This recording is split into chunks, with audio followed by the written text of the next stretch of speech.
know me, my name's Norman. I used to live next door to Paul Tracy, Norma and David, over in Greensborough.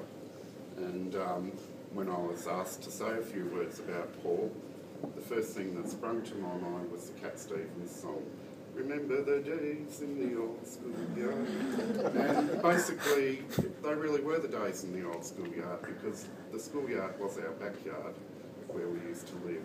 And we had many fun days with Tracy and Paul and Vicky and Susan and myself. And being the youngest of our hood, Paul was often the brunt of our humour quite a few times, and we often taunted him, as children do to each other, particularly to the younger ones. And I remember quite well, my most vivid memory of Paul was taunting him as the Milky Bar Kid. And I don't know why we did that.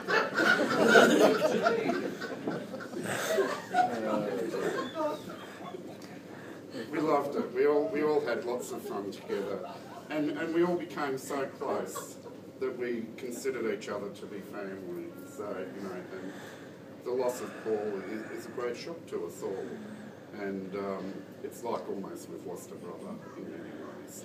And anyway, that was Greensborough in the good old days, and we all had to grow up fairly quick after that, unfortunately.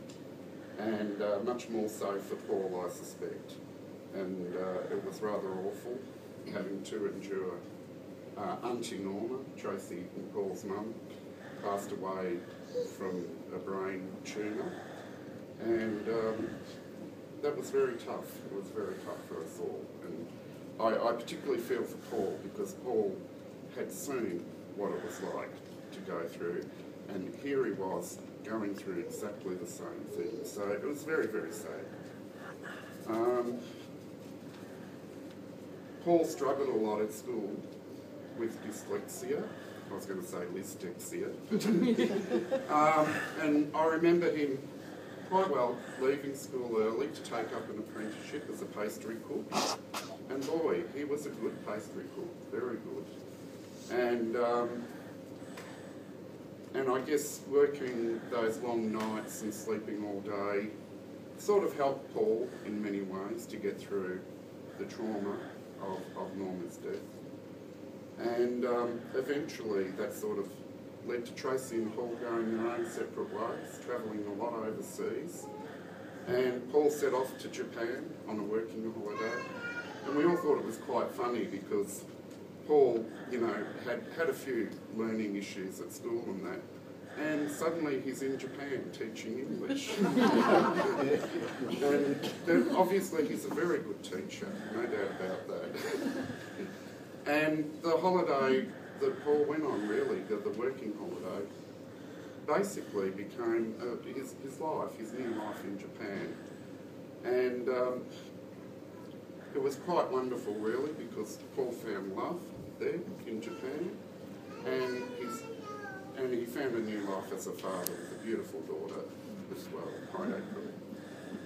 Paul was a bit of a rebel at times, not a bit, a lot. And he was a rebel in the nicest possible way, he really was. And he always wanted to be very different.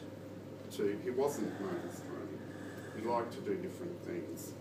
And I think that Paul found himself in Japan. And, you know, it's an amazing situation, because I think his heart is in two places now, and I think that's really wonderful. And despite all the difficulties, all the traumas and issues, I think Paul did very well for himself. He got the doctor. And a lovely one too. Okay, so unfortunately for Paul, the journey is now over. He leaves behind, again, a beautiful daughter, a loving wife, and importantly, most importantly, he leaves his memories.